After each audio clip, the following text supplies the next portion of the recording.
Hello everyone, मैं मिथुन सिंह स्वागत करता हूं आप सभी का। आशा करता हूं आप सभी बहुत अच्छे होंगे। रीट के एग्ज़ाम की नई सिलेबस यहां से आप देख लो। 2022 की ये सिलेबस है जो कि आ चुकी है। आपको पूरी वीडियो देख लेनी है ताकि सारे सब्जेक्ट के सीडीपी के सिलेबस हो या फिर ईवीएस के सिलेबस हो, मैथमेटिक्स का सिलेबस हो या फिर हिंदी इंग्लिश का सिलेबस हो, सारे सिलेबस की इन्फॉर्मेशन आपको इस वीडियो में मिल जाएगी। अगर आप चैनल पे पहली बार आए हो, please do subscribe this channel and press the छोटू मोटू bell icon for the latest update. नीचे टेलीग्राम चैनल का लिंक भी है, वहाँ से आप इसकी पीडीएफ अवेल कर सकते हो। आई रिपीट, आपको सिलेबस की पीडीएफ मिल जाएगी। नीचे कमेंट बॉक्स में जो लिंक है वहाँ से आप हमारे टेलीग्राम चैनल को ज़रूर से ज़रूर ज्वाइन कर लें। तो चलिए बात करेंगे एक एक करके सारे सिलेबस की। तो देखिए, सबसे पहले जो सीडीपी है यानी कि बाल विकास का जो सिलेबस है वो 30 प्रश्न पूछे जाएंगे और अंक मिलेंगे आपको 30। याद रखिएगा, रीट में कोई भी नेगेटिव मार्किंग नहीं होती है, यानी कि आपको पूरे के पूरे 150 प्रश्नों को हल करना होगा। तो चलिए आगे बढ़ते हैं और बात करते हैं बाल विकास में क्या क्या पढ़ना होगा। तो देखिए, बाल विकास में वृद्धि और विकास की संकल्पना को आपको पढ़ना है। इसके अलावा वंशानुक्रम और वातावरण में क्या भूमिका रहेगी उसको पढ़ना है आपको। व्यक्तिगत विभिन्नताओं को पढ़ना है, व्यक्तित्व यानी कि पर्सनैलिटी, बुद्धि को भी पढ़ना है, इंटेलिजेंस जिसे समझते हो आप। और आगे बढ़ें उससे पहले एक छोटा सा प्रश्न ही पूछना मैं चाहता हूँ। तो आपको बस ये बताना है कि जो गार्डनर के द्वारा कुल कितने बुद्धि के सिद्धांत दिए गए थे, नीचे कमेंट करके आप लोग आंसर दे दीजिए।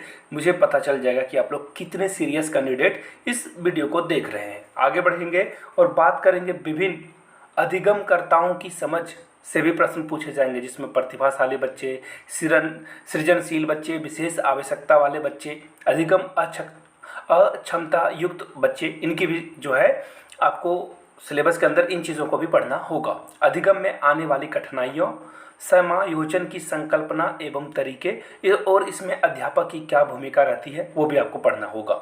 अधिगम का अर्थ और संकल्पना, अधिगम के सिद्धांत और इसके क्या निहितार्थ रहने वाले हैं ये भी पढ़ना है। बच्चे कैसे सीखते हैं, चिंतन, कल्पना और तर्क क्या है, इन चीज़ों को आपको देखना है। शिक्षण, अधिगम प्रक्रियाएं और एनसीएफ 2005। देखिए, एनसीएफ 2005 बड़े प्रश्न आते हैं सीटेट में भी और रीट में भी आपको प्रश्न देखने को मिलेगा। इसी तरह से शिक्षा का अधिकार से भी प्रश्न आपको देखने को मिल जाएगा। तो ये तो थी सीडीपी की सिलेबस 30 प्रश्नों का। और जो इंग्लिश मीडियम वाले हैं वो स्क्रीनशॉट ले लें या फिर पीडीएफ तो आप ले ही सकते हो। आगे चलिए बात करते हैं हिंदी के। और हिंदी के लिए भी आपको जो है 30 प्रश्न पूछे जाएंगे, 30 नंबर आपको यहाँ पे मिलेगा। आगे बढ़ते हैं और बात करते हैं क्या क्या सिलेबस में है। तो देखिए, अपठित गद्यांश यानी कि एक अपठित गद्यांश दिया जाएगा और वहाँ से प्रश्न पूछे जाएंगे पर्यायवाची, विलोम और शब्दार्थ। इसके अलावा उपसर्ग, प्रत्यय, संधि, समास, संज्ञा, सर्वनाम, विशेषण, अव्यय से प्रश्न पूछे जाएंगे। आगे देख लीजिए, रेखांकित शब्दों का अर्थ स्पष्ट करना है, जिसमें वचन, काल, लिंग पूछ दिया जाएगा और वचन, काल, लिंग बदलने के लिए भी प्रश्न पूछा जा सकता है।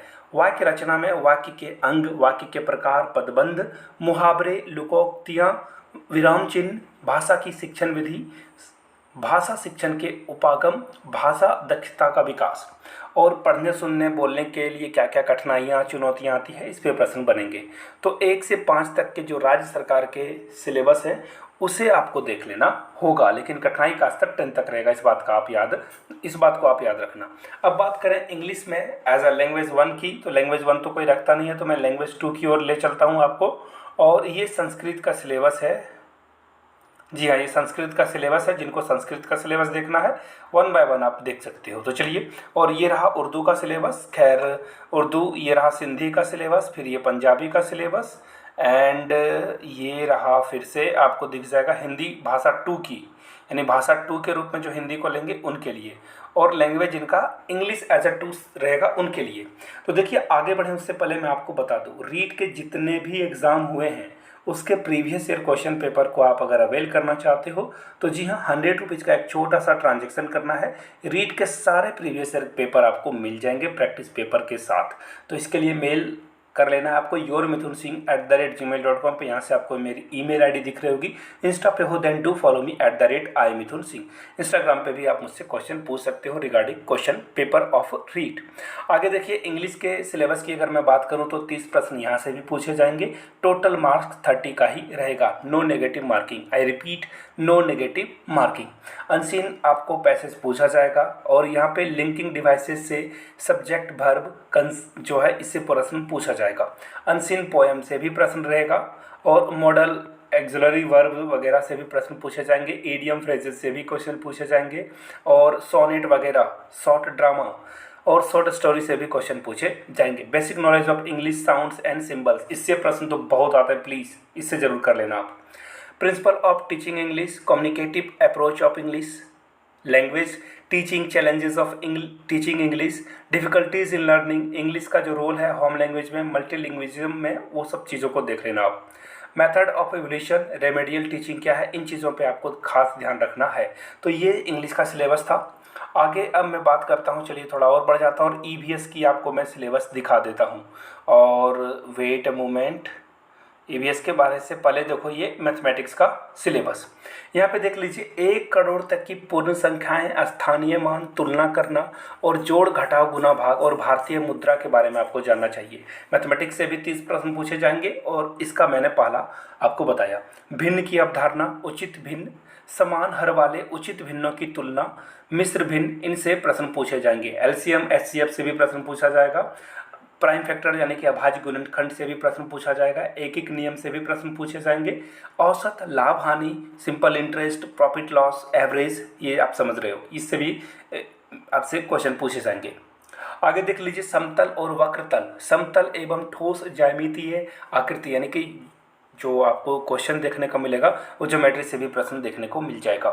आगे देख लीजिए, मेंसुरेशन से भी प्रश्न है। जहाँ भी आपको धारिता, समय, क्षेत्र ज्ञापन की बात हो जाए तो मेंसुरेशन समझ लेना। क्षेत्र में ये जो हिंदी वाले, इंग्लिश वाले हैं, वो मेंसुरेशन से कनेक्ट कर लेना।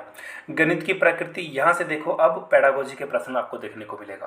पेडागोजी से भी प्रश्न आते हैं, इस बात का खास ख्याल रखिएगा। आगे देख लेते हैं और अब बात करते हैं सीधे पर्यावरण अध्ययन की। तो अगर आपने वीडियो को यहाँ तक देखा तो मैं आपसे एक प्रश्न पूछना चाहता हूँ कि जो जम्मू एंड कश्मीर में है वहाँ पे किस तरह के बकरे पाए जाते हैं या बकरियाँ पाई जाती हैं, उनका नाम आप नीचे कमेंट बॉक्स में लिख दें। और कश्मीर का कोई एक मशहूर सा जो सॉल है उसके बारे में आप नीचे कमेंट करके उसका नाम बता दें। आगे देखिए, परिवार के बारे में पढ़ना है, आपसी संबंध, एकल एवं संयुक्त परिवार के बारे में, सामाजिक बुराइयों के बारे में पढ़ना है, वस्त्र और आवास के बारे में पढ़ना है, व्यवसाय के बारे में पढ़ना है, हमारी सभ्यता और संस्कृति, इसमें राजस्थान के क्वेश्चन पूछे जाएंगे, याद रखिएगा। राजस्थान के जीके आप देख लेना। परिवहन एवं संचार के बारे में पढ़ना है आपको। अपने शरीर की देखभाल के बारे में पढ़ना है कि साफ सफाई कैसे की जाए, बीमारियों वगैरह से प्रश्न पूछे जाएंगे। सजीव जगत से भी प्रश्न पूछे जाएंगे, जल से भी प्रश्न पूछा जाएगा और जल में बीमारी वगैरह का भी क्वेश्चन इसमें इंक्लूड रहेगा, प्रदूषण से भी। हमारी पृथ्वी और अंतरिक्ष से भी प्रश्न पूछे जाएंगे। पर्वतारोहण, जो पर्यावरण अध्ययन के क्षेत्र और संकल्पना है, इससे भी प्रश्न आपका बन जाएगा। पर्यावरण शिक्षा शास्त्र, पेडागोजी के प्रश्न यहाँ से आपको देखने को मिल जाएगा। तो खास करके इन सारी चीज़ों को ध्यान में रखिए। और प्रीवियस ईयर पेपर के लिए एक बार फिर से मैं बता दूं, yourmithunsingh@gmail.com पे मेल कर लीजिए। If you are Instagram then do follow me @imithunsingh, वहाँ से भी पेपर के बारे में इन्फॉर्मेशन ले सकते हो। वीडियो को लाइक नहीं किया है तो लाइक कर दीजिए, नए हो तो चैनल को सब्सक्राइब करते हुए जाना है। थैंक यू सो मच यहाँ तक वीडियो को देखने के लिए। अगर वीडियो आपने यहाँ तक देख लिया तो जय हिंद जरूर लिख के जाए। Thank you so much.